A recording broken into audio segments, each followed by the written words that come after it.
Assalamualaikum warahmatullahi wabarakatuh.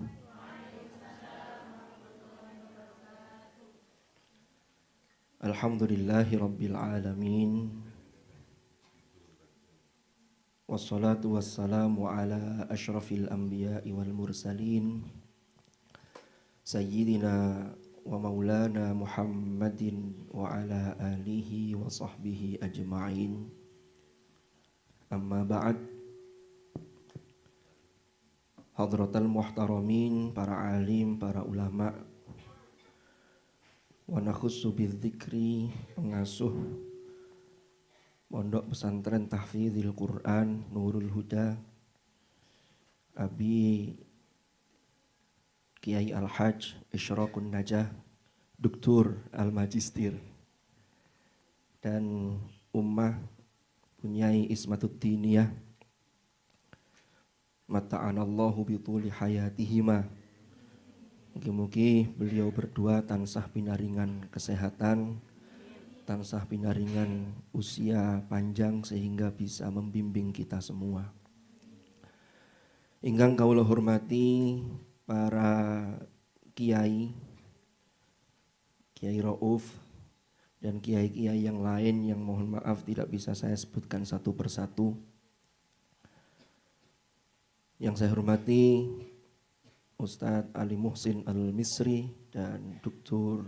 Badri As-Sudani. Yang saya hormati para wali mukarramat yang pada hari ini mengikuti acara prosesi takrim Al-Hafidhat. Dan tak lupa para mukarramat, para peserta takrim Al-Hafidhat, dan juga semua santri Pondok Pesantren Tahfidz Al-Quran Nurul Huda. Alhamdulillahirabbil alamin. Pada pagi menjelang siang ini kita bisa berkumpul di majelis yang penuh barokah. Mugi-mugi majelis ini menjadi satu simbol kelak kita dikumpulkan oleh Allah di surganya. Amin ya rabbal alamin. Termasuk dengan para masyayikh yang diholi hari ini, termasuk dengan para guru-guru yang masuk dalam rentetan sanad qiraat yang tadi sudah dibacakan oleh Punyai Ismatuddiniyah. Nabi Yusuf alaihi salam, sebagaimana di dalam Al-Quran, ketika beliau sudah mencapai kedudukan yang tinggi, menjadi seorang raja, ternyata permohonannya namung kali. Tawaffani muslimau wa alhiqni bis-shalihin. Wafatkanlah aku dalam keadaan muslim dan kumpulkanlah aku bersama orang-orang salih. Mugi-mugi kula lan panjenengan baik di dunia hatta akhirah saged ngempal dengan orang-orang sholihin sholihat. Para hadirin dan hadirat rahimakumullah. Niki sebelum saya menyampaikan beberapa hal, izinkanlah kula niki badhe curhat. Dulu zaman saya itu kecil, itu ada permen itu, judul permennya itu jagoan neon. Nggak tahu kalau zaman dulu menangi apa mboten itu. Itu permen jagoan neon itu kalau dimakan, itu di lidah itu kotok-kotok begitu. Bisa loncat-loncat. Ada juga permen itu namanya nanu-nanu. Slogannya rami rasanya. Saya duduk di hadapan panjenengan ini seakan-akan sedang makan permen jagoan neon plus nanu-nanu. Jadi mboten karu-karuan. Jadi ceritanya beberapa hari yang lalu, Yai Isyraqun Najah ini dawuh WA kula, ngutus kula untuk ngisi mauidhah. Lalu saya balas di WA-nya dengan tidak mengurangi rasa hormat. Pangapunten Kiai, menapa panjenengan boten salah alamat.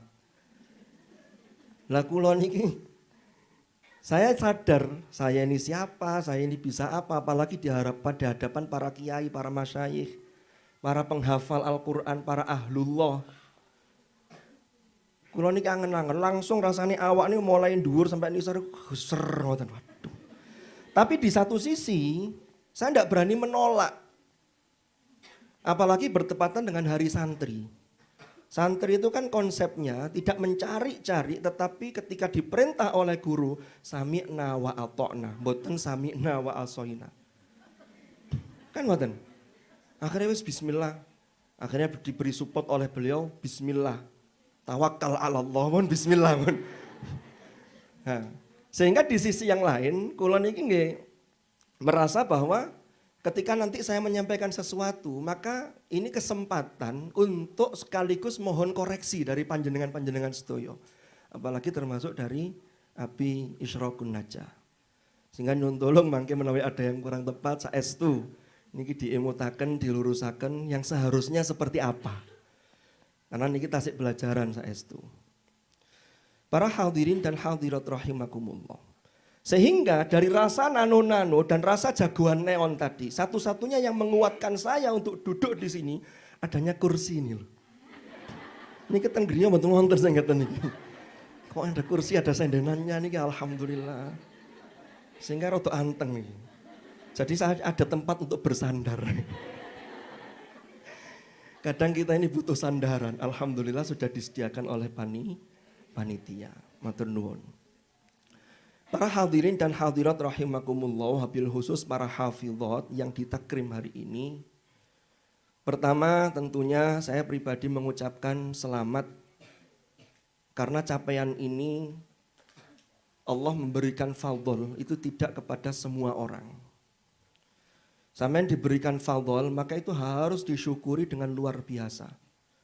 Mugi-mugi Quran yang sudah kita hafal tidak hanya berhenti di hafalan, tapi ada usaha kemudian untuk bagaimana memahami isi kandungannya, memahami isinya, dan juga mengamalkan apa yang ada di dalam Al-Quran. Sehingga Al-Quran ini selalu bersama kita sampai kita kelak menghadap Allah. Dan kita termasuk yuqalu li sahibil Quran iqra wartaqi warattil kama kunta turattilu fid dunya fa inna manzilataka inda akhiri ayatin taqra'uha. Mungkin kalau yang belum, para calon-calon hafidhot yang akan ditakrim pada tahun-tahun yang akan datang, mungkin bisa mengikuti jejak para hafidhot yang hari ini ditakrim. Dan dumateng kepada orang tua dari para hafidhot ini, kula nggih mengucapkan selamat. Karena panjenengan sudah sampai pada satu tahap menjadikan seorang anak itu adalah sebagai investasi bukan hanya dunia, tapi investasi akhirat. Karena anak itu tipologinya macam-macam. Jangan sampai anak itu menjadi penghalang seseorang atau orang tua terhadap Allah. Ini jangan sampai. Jangan sampai menjadi fitnah. Sehingga yang kita harapkan itu sebagaimana doa, Rabbi auzi'ni an ashkura ni'mataka allati an'amta alayya wa ala walidayya wa an a'mala salihan tarda wa aslih li fi dzurriyyati. Nah, pramila menika ini harus kita syukuri betul. Pertanyaannya kemudian, terus pundi cara mensyukurinya? Allah Subhanahu wa taala berfirman di dalam surah Al-A'raf 144. A'udzu billahi minasy syaithanir rajim. Qala ya Musa inni istafaituka 'alan nasi birisalati wa bikalami fakhudh ma ataituka wa kum minasy syakirin. Sebelum membahas ayat ini, tadi sudah dibacakan oleh pengasuh. Di dalam surah Yunus 57 dan 58 Allah ngedawuh, ya ayyuhan nas qad ja'atkum mau'izatun mir rabbikum wa shifaa'un lima fis sudur wa hudaw wa rahmatul lil mu'minin. Qul bi fadlillahi wa bi rahmatihi fabidzalika falyafrahu huwa khairum mimma yajma'un. Perintah dalam konteks fabidzalika falyafrahu. Maka farah di sini tidak lain adalah bahagia dengan mengungkapkan bentuk syukur yang luar biasa. Lah bentuk syukurnya ini kudos pundi? Ini salah satunya bisa kita ambil di ayat yang Al-A'raf 144 tadi. Inni stafaitu ka'alan nas. Gusti Allah niku dawuh datang Nabi Musa alaihi salam. Wahai Musa. Jadi Gusti Allah nek manggil nabi-nabinya niku langsung kecuali hadratur Rasul. Jangan pirsani ten Quran niku, ya Ibrahimu a'rid an hadza, ya Musa, ya Nuh innahu laisa min ahlik. Dan seterusnya niku langsung namanya. Tapi kanjeng Nabi Muhammad sallallahu alaihi wasallam itu tidak ada ya Muhammad, tidak ada. Allah kalau ngaturi kanjeng Nabi niku manggil dengan gelarnya. Ini suatu bentuk penghormatan. Ya ayyuhan nabi. Ya ayyuhar rasul. Baru kalau disebut namanya pasti akan disusul dengan gelarnya. Dalam surah Al-Fat, huwallazi arsala rasulahu bil huda wa dinil haqqi liyudhhirahu 'alad dini kulli wa kafa billahi syahida. Muhammad Rasulullah. Karena memang kanjeng Nabi ini sayyidul anbiya wal mursalin.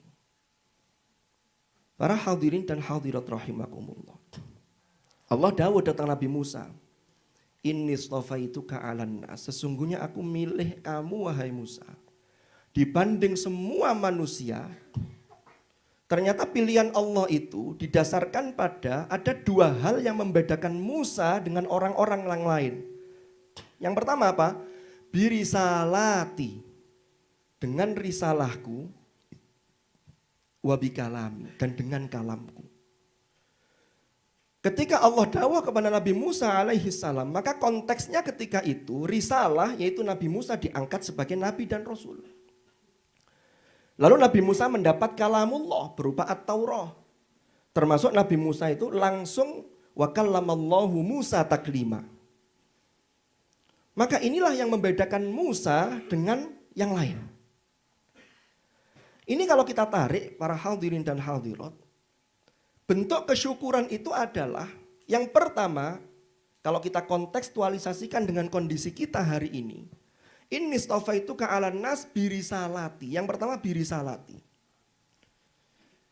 Mahasiswa yang kuliah itu ndak semuanya kerentek pingin mondok. Ono arek ini ku sing mondoke wis 7 tahun, 8 tahun. Ketika kuliah tuh cita-citanya pingin di kos-kosan. Alasannya apa? Wis bosen mondok. Iki mondok kok ono bosen barang. Lho wonten ngoten niku, Bu. Saestu wonten niku. Jarine wis kesel. Ini baru mondoknya loh ya. Tapi Abi Isyraq tadi juga sudah menjelaskan. Belum lagi yang kerentek ngapalno. Ono arek sing kuliah itu. Begitu sudah mikirnya begini. Lapo soro-soro ngapalno tugas kuliah gak kurang-kurang. Ada yang mikirnya begitu. Sehingga gak minat. Lu kan begitu. Maka ketika sampean-sampean semua yang ada di pesantren ini, ketika Allah sudah kerentekkan hati panjenengan, maka harus disyukuri. Inni istafaituka 'alan nasi birisalati. Apalagi wabikalami. Karena kalau di pondok itu insya Allah risalah terjaga. Pertama, jamaah teratur. Subuh gak kawanan. Coba di kos-kosan. Pemane kontraan, Masya Allah. Nusa estu nih. Arek sing sregep-sregep kok pondok ngontrak bareng kanca-kancane. Iku alamat. Pertama dimulai asale masih sregep niku subuh hilang. Baru yang lain-lain. Belum lagi nanti kita bicara etos belajar. Kalau di pondok tertata. Sehingga orang yang sudah tercerahkan, sudah dipilih oleh Allah, itu tidak berpikir bahwa Al-Quran itu bukan penghalang. Al-Quran itu dia berpikir Al-Quran bukan penghalang. Tapi lah kalau tidak tercerahkan mengatakan, oh ngapal Al-Quran ojo-ojo menghalangi. Padahal faktanya, saya yakin-yakinnya.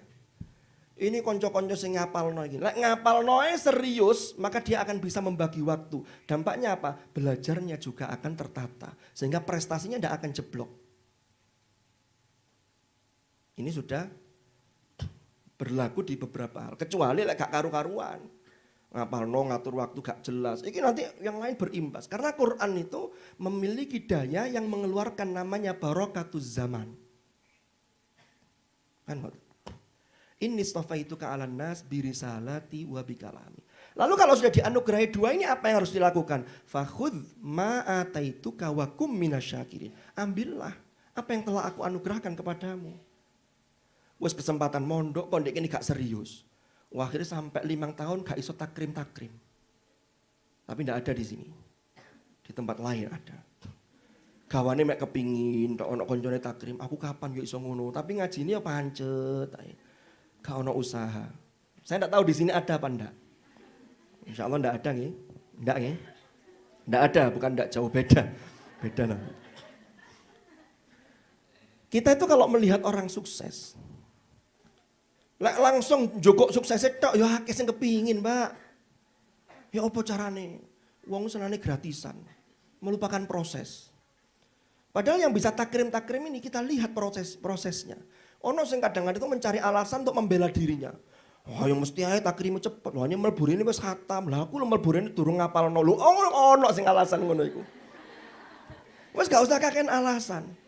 Saiki ya apa carane? Itulah yang disebut fakhudh ma ataituka wa kum minasyakirin. Itulah bentuk kesyukuran kita. Nah, ini ngapunten kula ora flu. Nah, nyun sewu nggih. Kula alhamdulillah mboten poso.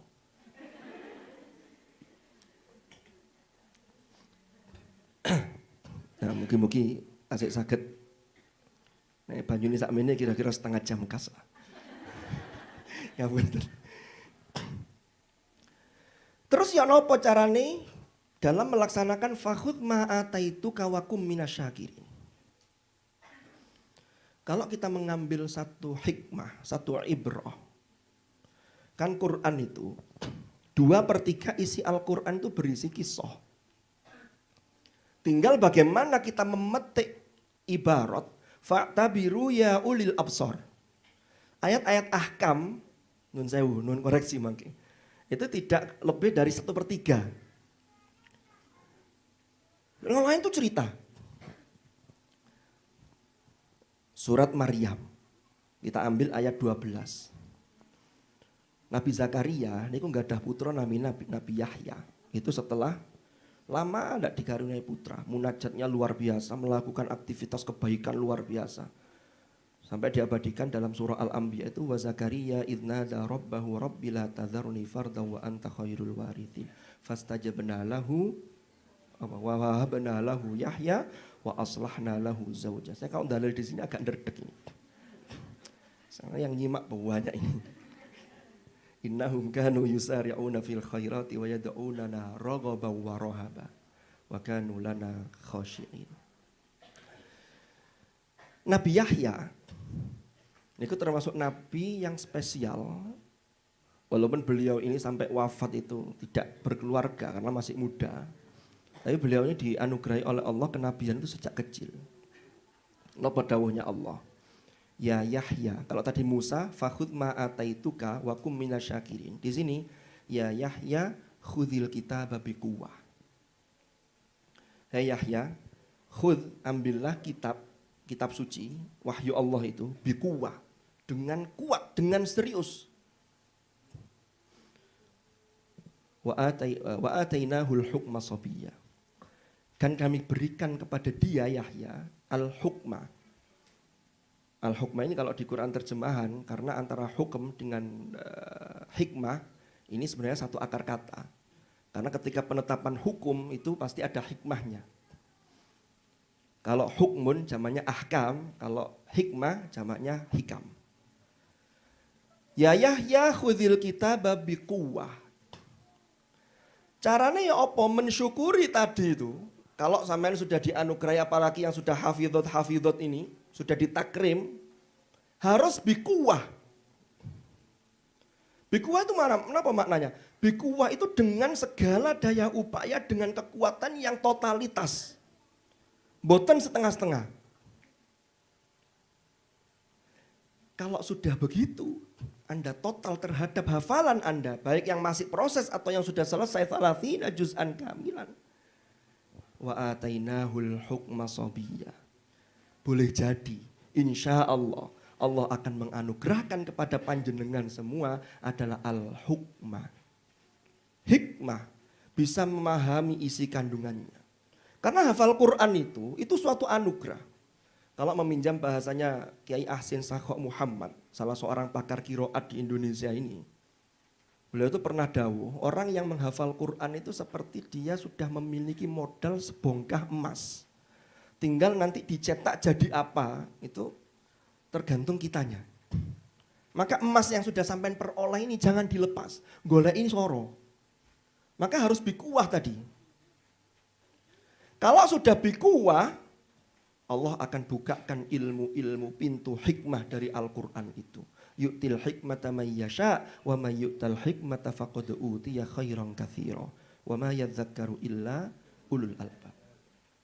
Kan ngoten. Lalu yang kedua, kalau kita sudah fakhud ya khudil kita babi kuwa. Ini kita kontekstualisasikan dalam kondisi kita hari ini. Wa atainahul hukma sabiyya. Tidak hanya itu, wa hananam min ladunna wa zakah. Allah anugerahkan sifat hanan, sifat kasih sayang lemah lembut min ladunna dari sisi kami. Jadi wong nek ngopeni Qur'ane temenan, maka daya kasih sayang itu akan terpancar karena Quran itu sumbernya sesuatu. Termasuk Rasulullah diperintahkan wa ma arsalnaka illa rahmatan lil alamin. Nanti kita akan bahas ini karena saya ini baru masuk pada konteks terkait dengan takrim al-hafidhah. Nanti kita akan lanjutkan terkait dengan ta'zim Maulidur Rasul sallallahu alaihi wasallam. Sehingga ada koneksi. Saya lanjutkan.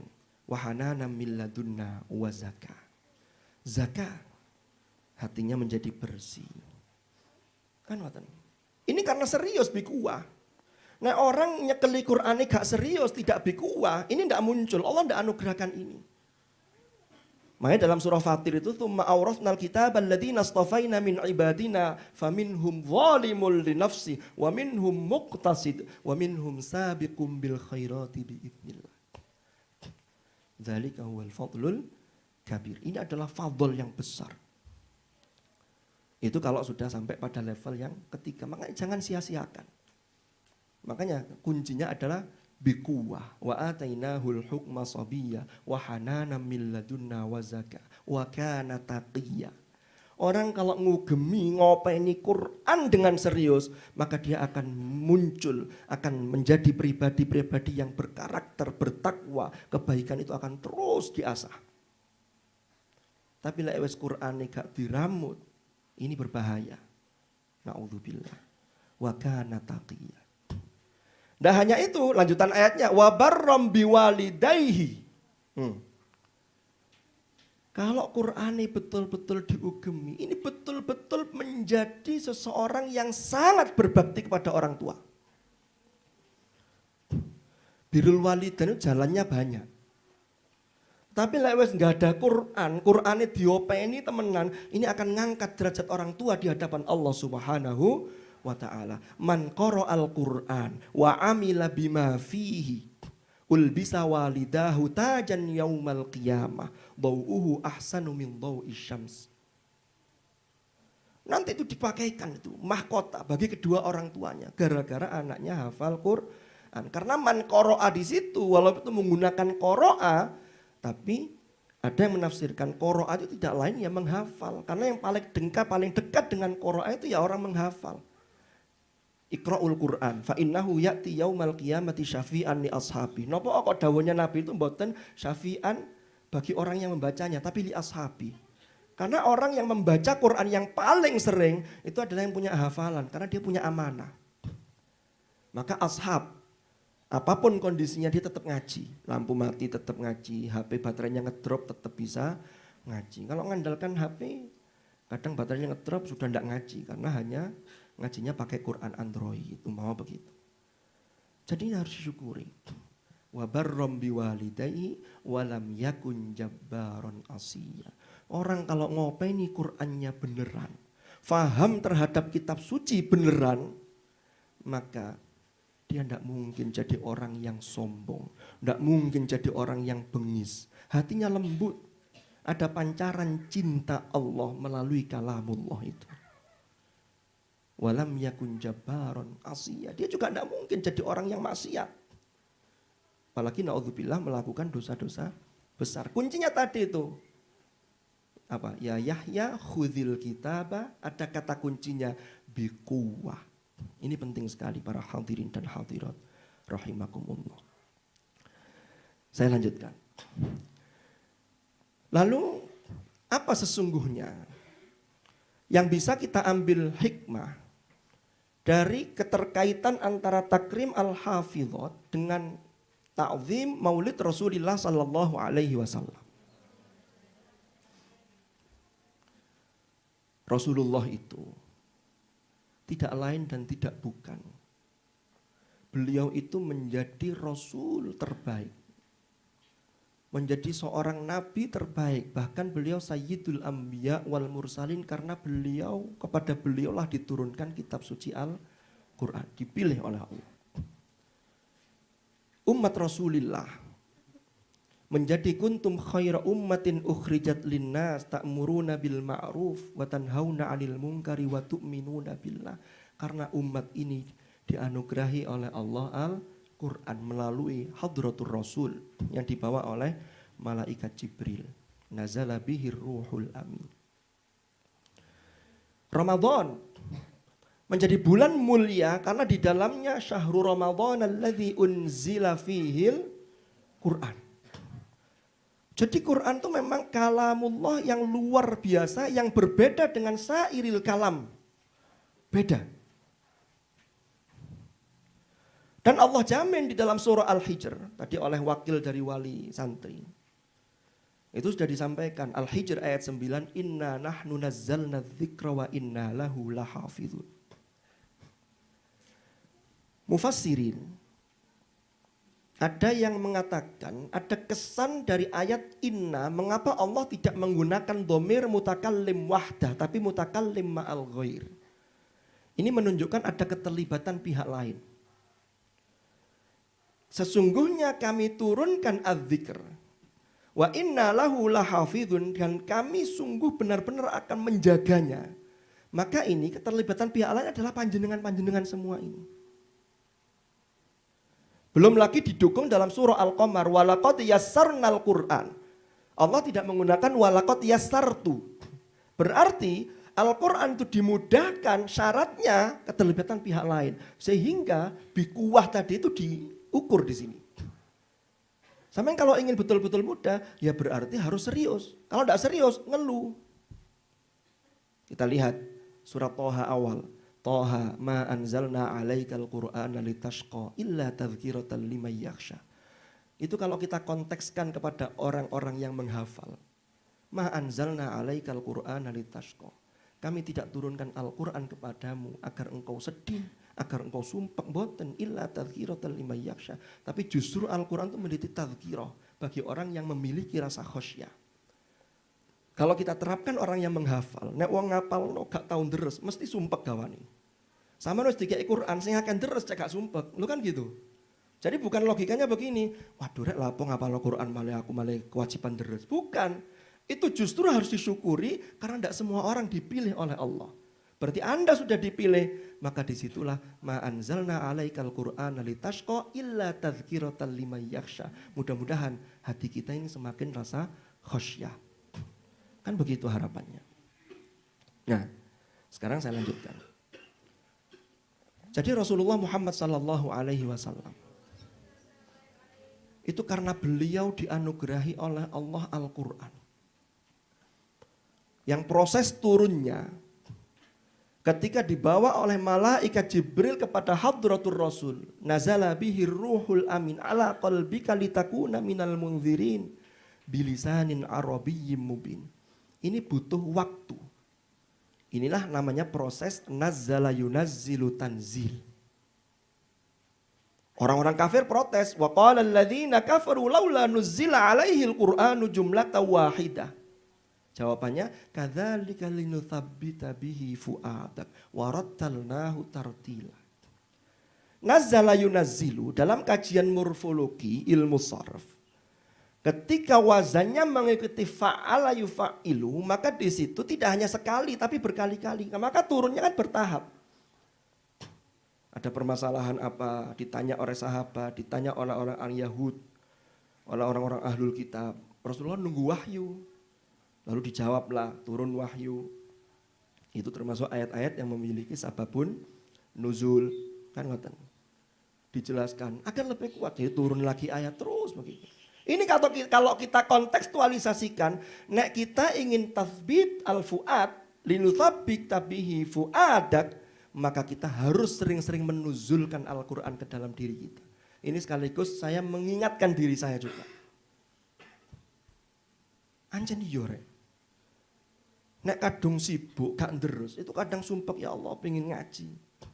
Makanya sampean ngaji sing uwake.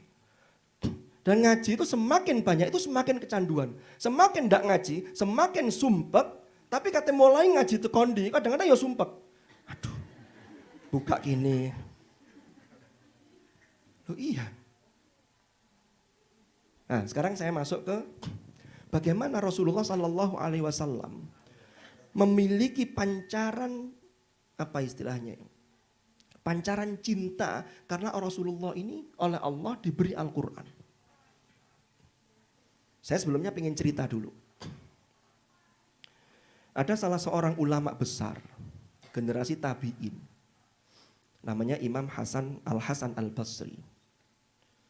Beliau ini lahir dalam buku-buku sejarah itu disebutkan beliau ini lahir tahun 21 Hijriah, yaitu 22 tahun sebelum di akhir kepemimpinan Khalifah Umar ibnul Khattab.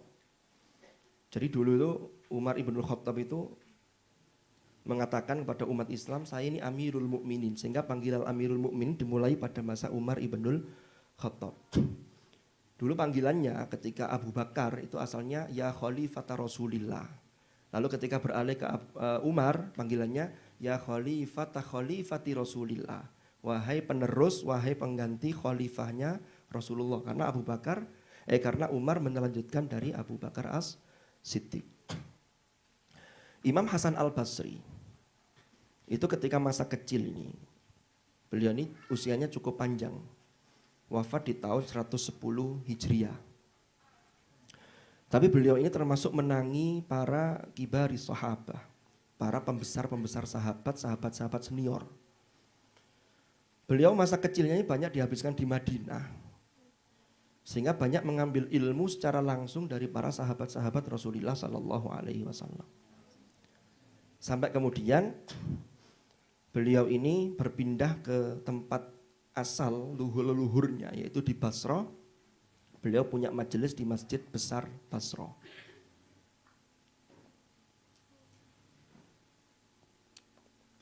Ngapunten, saya minum untuk menghilangkan nano-nano dan jagoan neon tadi. Kok masih terasa rame rasanya, gak karu-karuan ini.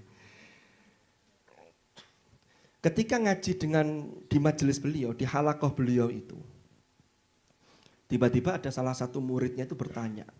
Ya pertanyaannya ya rodok ndablek juga ini. Ya Syekh, amu'minun anta. Jadi seorang syekh besar, seorang guru yang hebat, tiba-tiba ditanya oleh muridnya, amu'minun anta. Panjenengan ini napa tiyang mukmin? Waduh. Imam Hasan Al-Basri tidak langsung menjawab pertanyaan itu, tapi beliau tertunduk. Muridnya tanya lagi yang tadi itu. Itu mungkin kalau ada ustadz zaman sekarang ngaji, Ustadz, jenengan mukmin mboten? Kira-kira tersinggung mungkin ustadznya. Ya apa lah, saya ngaji di kok yang gak mukmin itu ya apa? Mungkin begitu. Tapi Imam Hasan Al-Basri itu saking luar biasa keilmuan beliau sehingga rasa khosyahnya kepada Allah itu luar biasa.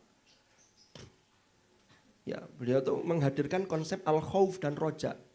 Itu yang dalam bahasa Al-Quran ada roghaba wa rohaba.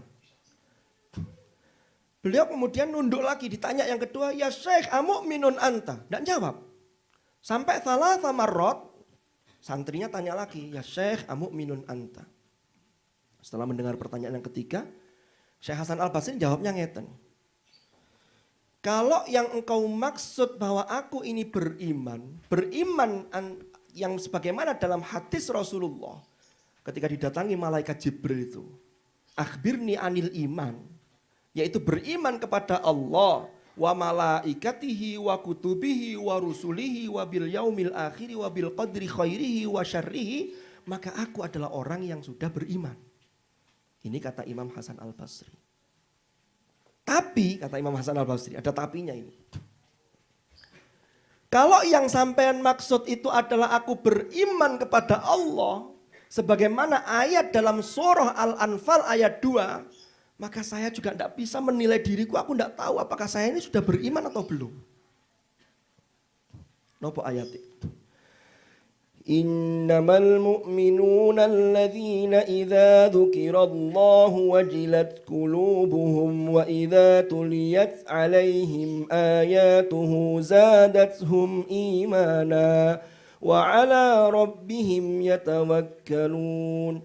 Mohon maaf, suara saya agak berubah memang karena baru balik kemarin sore. Dulu enggak begini. Dulu zaman saya masih kuliah, wah, saya sempat jadi qori. Ya setiap baca kan qori, embuh, tapi enggak bisa seperti yang Mbak Lina begitu, enggak bisa. Nanti mungkin saya akan kursus ke beliaunya. Tapi bayarnya ketok larang, gak kuat aku bayarnya. Oke, saya lanjutkan. Kata Imam Hasan Al-Basri ngeten, kalau parameternya adalah innamal mu'minuna alladzina idza dzukirallahu wajilat qulubuhum, saya belum bisa menilai diri saya.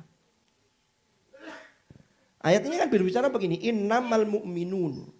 Innama itu kalau dalam kajian bahasa Arab, ilmu bahasa Arab ini termasuk adatul hasr. Sesungguhnya hanyalah orang-orang yang mukmin, ya al-mu'minun, innamal mu'minun. Cirinya yang pertama itu, kalau mukminnya beneran, alladzina idza dzukirallah, kalau disebut Allah wajilat qulubuhum, tergetar hatinya. Ini berarti ada getaran cinta yang luar biasa. Karena cinta Allah yang sudah merasuk ke dalam seorang mukmin, sehingga getaran itu betul-betul terasa dan itu nanti akan terpancar ke makhluk yang lain. Kalau Rasulullah sudah jelas bahwa beliau itu cinta Allah kepada beliau luar biasa. Anugerah Allah kepada beliau luar biasa, sehingga getaran cinta itu meluber kepada kita termasuk umat Rasulullah Muhammad sallallahu alaihi wasallam. Allahumma shalli wa sallim ala Muhammad. Makanya Rasulullah yang enggak pernah memikirkan diri sendiri. Azizun alaihi ma anittum, harisun alaikum bil mu'minina raufur rahim. Selalu beliau itu merasa berat. Apa yang memberatkan kalian tuh Rasulullah tuh mikir. Makanya sampai beliau tuh ketika mau wafat itu yang dipikir adalah ummati kan begitu. Beda dengan orang sekarang, Bapak Ibu. Kalau orang sekarang itu biasanya kalau mau mati itu dipanggil anak-anaknya. Gopoh hartanya. Anaknya dikumpulkan. Le, tanah sing ndek kono bagianmu, ndek kono bagianmu. Sing ndek kene ojo dibagi yo. Sing ndek kene gak usah dibagi. Lho napa Bu kok gak oleh dibagi? Gak melok duwe. Ya mesti ae gak melok duwe ya gak oleh dibagi. Tapi yang dipikir sudah begitu. Tapi tidak semuanya. Ini bukan wali murid, bukan wali santri, peserta takrim hafidhah. Bukan. Kalau takrim hafidhah ini sudah lillah, sudah bismillah. Kembali ke materi. Lalu innamal mu'minuna alladzina idza dzukirallahu wajilat qulubuhum. Ini menunjukkan pancaran cinta yang luar biasa, sehingga ketika Allah disebut, ini cintanya betul-betul bersambut. Kan Gusti Allah itu selalu bersama kita, tapi kita yang sering bertepuk sebelah tangan. Wa huwa ma'akum aina ma kuntum. Iya kan? Bukan wa antum ma'ahu. Kan bukan. Sehingga Allah itu selalu bersama kita, tapi kita ini kadang menjauh. Melupakan. Wala takunu kalladzina nasullaha fa ansahum anfusahum ulaika humul fasiqun. Naudzubillah. Jadi orang kalau disebut Allah lalu ada getarannya. Getaran itu sejauh mana? Maka disitulah ukuran resonansi pantulan dari cinta seseorang terhadap Allah. Contoh, kalau seseorang itu cinta kepada makhluk saja, umpama mbak-mbaknya ini sedang hafalkan Quran, diuji. Ada cowok yang PDKT. Tiba-tiba WA. Setiap jam 3 itu WA, ayo bangun qiyamul lail. Cowok-cowok itu kadang-kadang tuh gayanya ngono, padahal mari WA sampean turu maneh. Sampean itu kadang-kadang wanita, perempuan-perempuan itu sudah kelepek-kelepek. Wah, ini calon imam yang luar biasa ini. Sregep qiyamul lail. Bukan, itu sregep WA sampean, tapi enggak qiyamul lail. Hati-hati dengan jaring-jaring, apalagi masih proses menghafal, durung takrim kok aneh-aneh. Kok les wayahe teko-teko. Gitu loh. Wayahe kan gitu. Les wayahe teko. Lek durung wayahe disundul-sundul ya gak iso. Jadi memang ada ukuran masing-masing. Yang itu Allah sudah tetapkan. Saya lanjutkan. Wis makanya mbak-mbak ini gak usah gopo masalah jodoh. Tak dongakno jodoh sampean lanang kabeh. Oh iya, lanang itu maksudnya apa? Lanang itu punya jiwa sebagai seorang laki-laki. Apa itu? Tanggung jawab dan amanah. Loh kalau laki-laki tidak punya tanggung jawab dan amanah itu bahaya. Sampean bisa dikhianati, naudzubillah. Jadi penting itu. Oke, kembali ke materi. Makhluk saja umpama. Ini kalau latihan muhadharah atau khitbah di pondok ini mungkin ada lampunya. Ini lampunya sudah kuning. Tanda harus segera mengambil kesimpulan. Padahal ayatnya masih panjang ini, masih sampai ayat 4. Ulaika humul mu'minuna haqqo. Belum ini. Agak singkat aja. Karena kebetulan ini juga mau habis. Muka-muka gak teko maneh. Teko maneh nambah maneh. Saya lanjutkan. Makhluk saja umpama. Manusiawi. Mbak-mbak ini perempuan itu apalagi kan main perasaan. Perempuan itu levelnya banyak kalau nyukai seseorang itu. Ada yang masuk kategori, makanya dalam bahasa Arab itu hub itu tidak hanya dilafatkan dengan hub, tapi macam-macam. Nah, ini tergantung tingkatannya. Perempuan itu ada yang sudah kadung mencintai itu nemen begitu, tapi ada yang sadane gak cinta tapi hanya ngefan.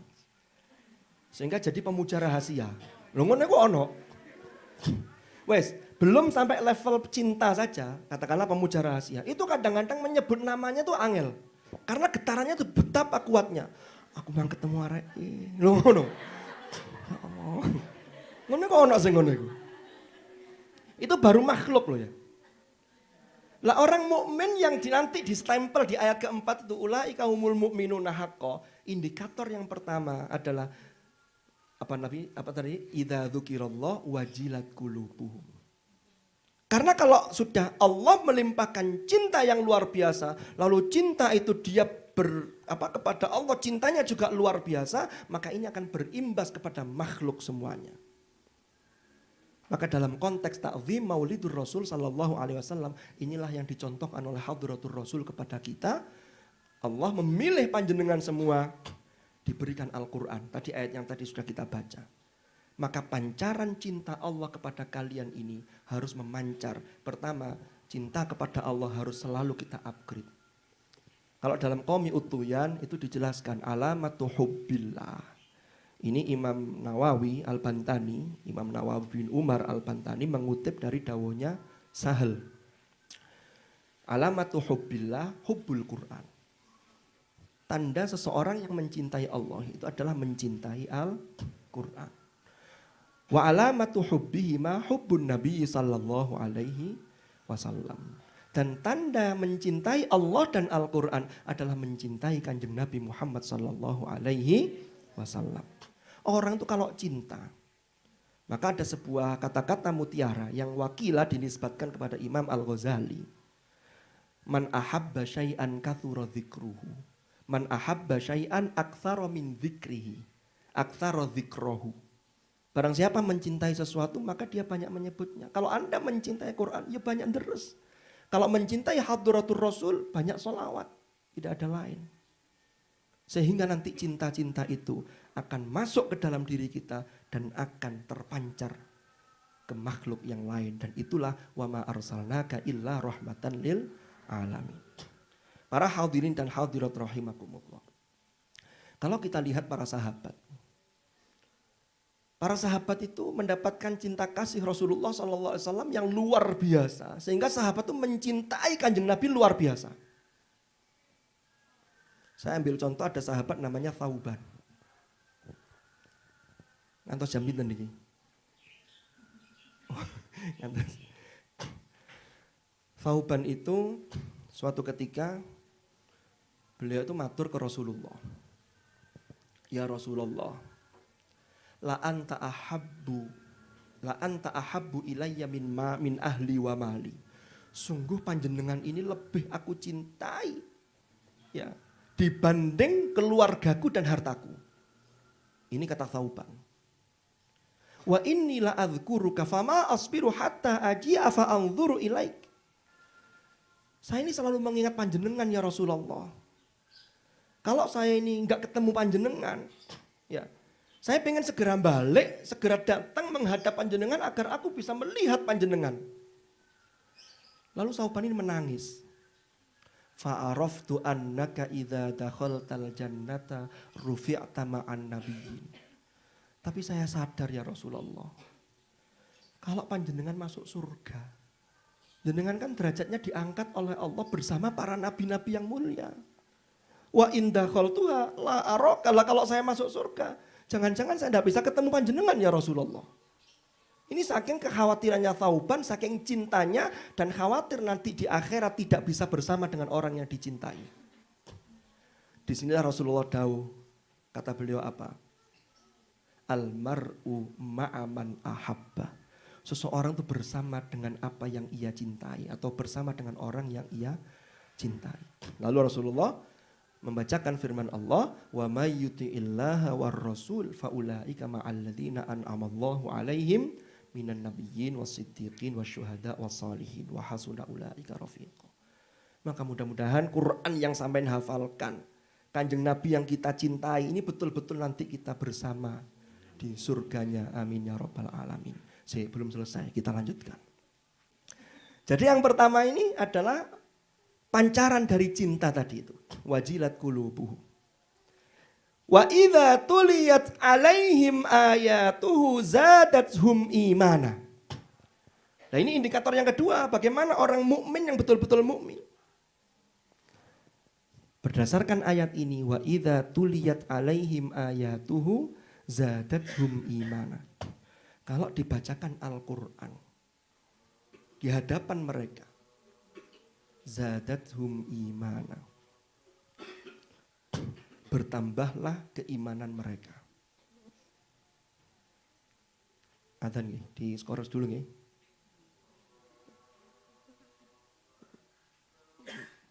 Mungkin di skores agak lama nggih, sampai sholat jamaah dulu, mboten. Oke. Nggih, Bon, sebentar.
Nggih, kita lanjutkan.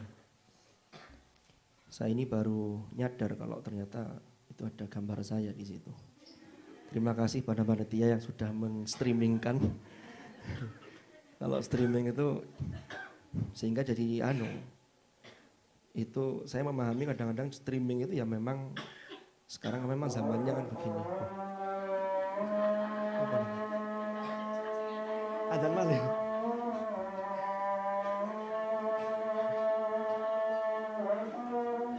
Allahu Akbar.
Nggih, kita lanjutkan sekedhik malih.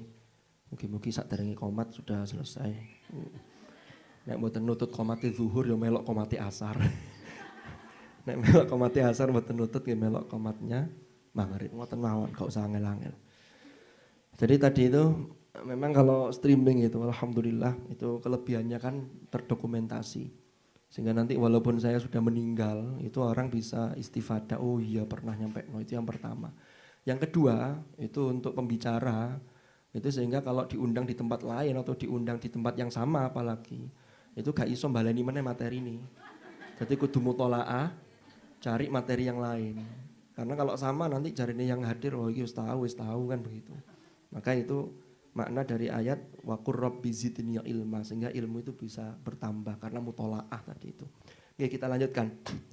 Yang kedua, indikator innamal mu'minuna setelah alladzina idza dzukirallahu wajilat qulubuhum. Indikator yang kedua, wa idza tuliyat alaihim ayatuhu zadatuhum imana. Kalau dibacakan ayat-ayat Al-Qur'an itu zadathum imana. Imannya nambah. Apa yang dimaksud imannya bertambah itu? Yaitu prestasi ketakwaannya itu terus tambah baik, tambah baik, tambah baik. Kita tahu di ayat ini menggunakan tuliyat, itu dari talayat lu tilawatan.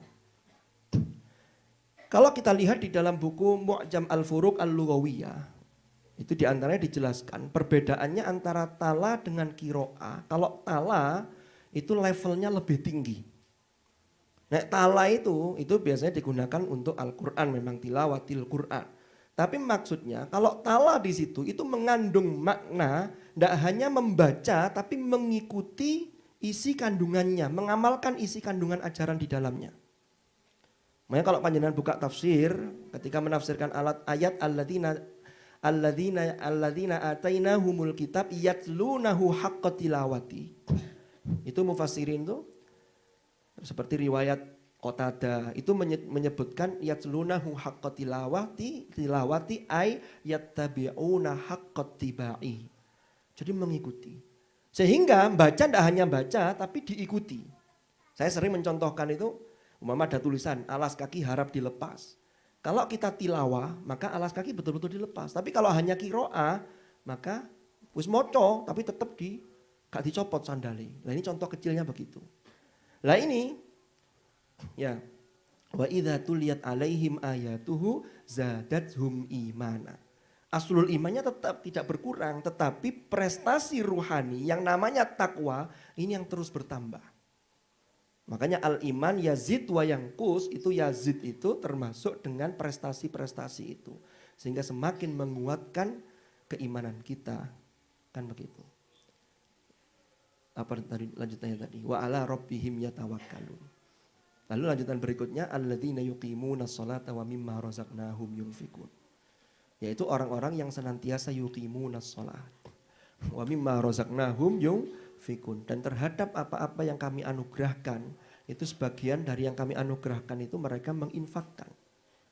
Maka disinilah kalau kita tarik pelajaran, sesungguhnya ini semua sudah dicontohkan oleh Hadratur Rasul sallallahu alaihi wasallam.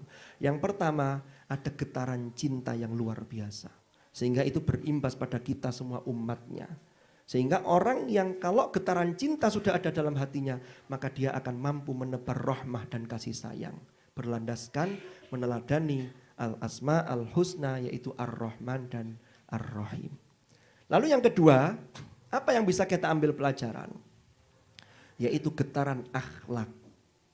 Ketika getaran cinta sudah dipancarkan keluar, maka tiada lain yang keluar adalah akhlak-akhlak yang karimah. Suatu ketika Sayyidah Aisyah radhiyallahu anha itu ditanya.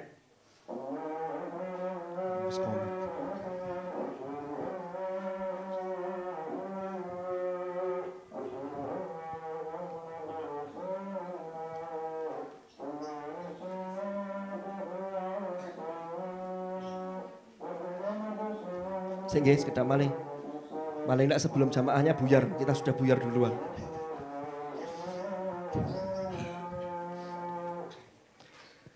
Yang kedua ini adalah getaran akhlak. Jadi kalau cinta, getaran cinta itu sudah muncul, maka ada getaran akhlak. Saya ingin mengutip salah satu psikolog sosial. Ini orang barat. Namanya Herbert Kellman. Beliau ini mengklasifikasikan terkait dengan kecintaan seseorang sehingga pengaruhnya berimbas pada orang lain, itu ada 3 klasifikasi. Yang pertama, ada orang itu yang keterpengaruhan dengan orang lain itu hanya berdasarkan ketundukan. Mek wedi. Umpama Ada santri di sini. Nek gak setor itu wedi kena takzir.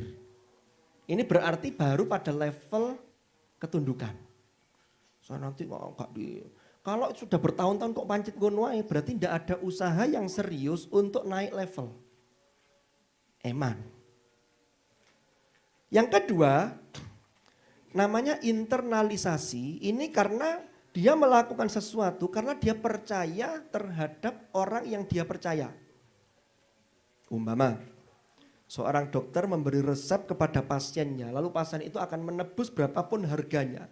Ini karena dia percaya dokter punya kapasitas keilmuan terkait dengan resep obat itu. Sehingga dia tebus mau.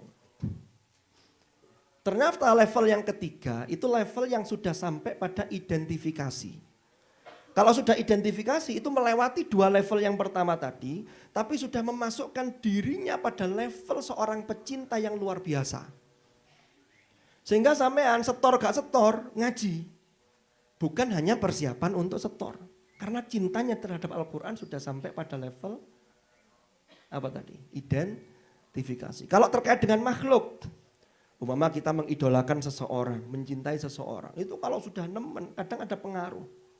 Contohnya seperti anak-anak muda zaman sekarang, bukan santri sini. Oh itu kan banyak mengidolakan K-pop dari Korea. Oh itu sampai, Masya Allah, rambutnya itu dipotong model kayak K-pop mono, gayanya, bajunya. Itu artinya sudah masuk dalam dirinya identifikasi dari orang yang dia gemari, dia cintai itu. Oke, kita lanjutkan yang tadi. Maka kalau cintanya sudah luar biasa, sudah teridentifikasi dalam diri seseorang, maka getaran akhlak itulah yang muncul.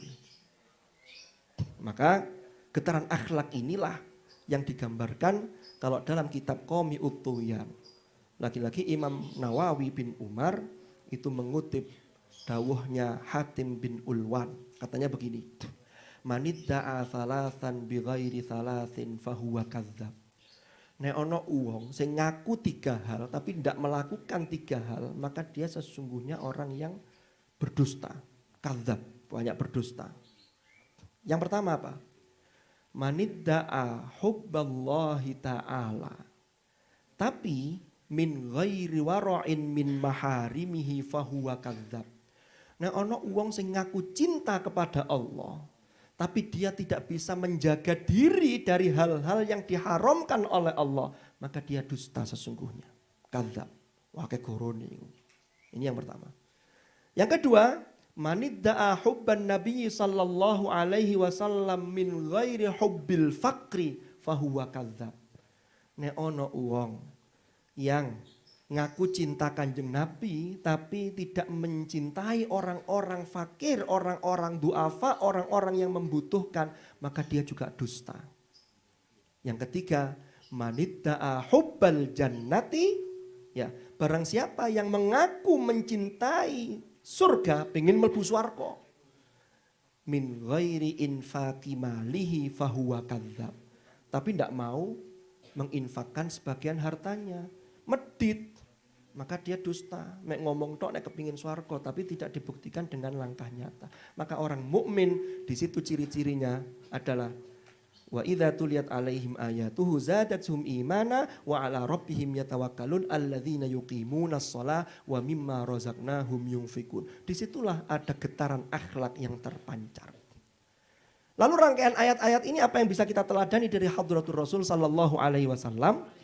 Termasuk daya intuisi Rasulullah yang luar biasa. Kenapa? Karena diasah dengan kedekatan kepada Allah Subhanahu wa ta'ala. Sampean-sampean yang menghafal Quran, alimukumullah. Lalu yang ketiga apa? Yang ketiga adalah daya tahan ibadah. Maka dari ayat-ayat ini Rasulullah juga sudah mencontohkan. Ketika getaran cinta, getaran akhlak, lalu daya intuisinya kuat, maka akan memunculkan daya tahan ibadah kepada Allah yang luar biasa. Lalu yang kelima apa? Daya tahan ikhtiar. Ikhtiar, karena kita manusia yang diwajibkan berikhtiar, masalah hasil serahkan sepenuhnya kepada Allah. Ini yang bisa kita ambil dari ayat-ayat ini. Yang Imam Al-Hasan Al-Basri tidak bisa menilai dirinya karena ketawaduan beliau, apakah beliau sudah masuk kategori ini atau belum. Yaitu ciri-cirinya tadi itu. Kalau sudah memenuhi ciri-ciri itu, itulah yang disebutkan dalam Al-Quran. Ulaika humul mu'minuna haqqa, yang mereka mendapatkan penghargaan. Lahum darajatun inda rabbihim wa maghfiratun wa rizqun karim. Kula kinten mekanten yang saged kula sampaikan. Mugi-mugi acara takrim hafidhot niki betul-betul bisa menjadi satu inspirasi dan motivasi buat kita semua, termasuk buat para mahasantri yang lain yang belum mengikuti takrim hafidhot, dan termasuk bagi peserta takrim atau mukarromat. Ini betul-betul menjadi satu momentum yang berharga, dan ini sesuatu yang panjenengan peroleh ini betul-betul bisa dipertahankan sampai nanti menghadap Allah Subhanahu wa taala. Dan mugi-mugi kula lan panjenengan sedaya nanti di hadapan Allah betul-betul berkumpul dengan para kiai-kiai kita, para ahlul Quran, dan termasuk Al-Quran, dan Rasulullah sallallahu alaihi wasallam memberikan syafaat kepada kita semua. Kalau kinten cekap mekaten, pangapunten menawi ada hal-hal yang kurang berkenan yang saya sampaikan, mohon maaf atas segala khilaf. Hadanallah wa iyyakum ajma'in. Al-afwa minkum. Assalamualaikum warahmatullahi wabarakatuh.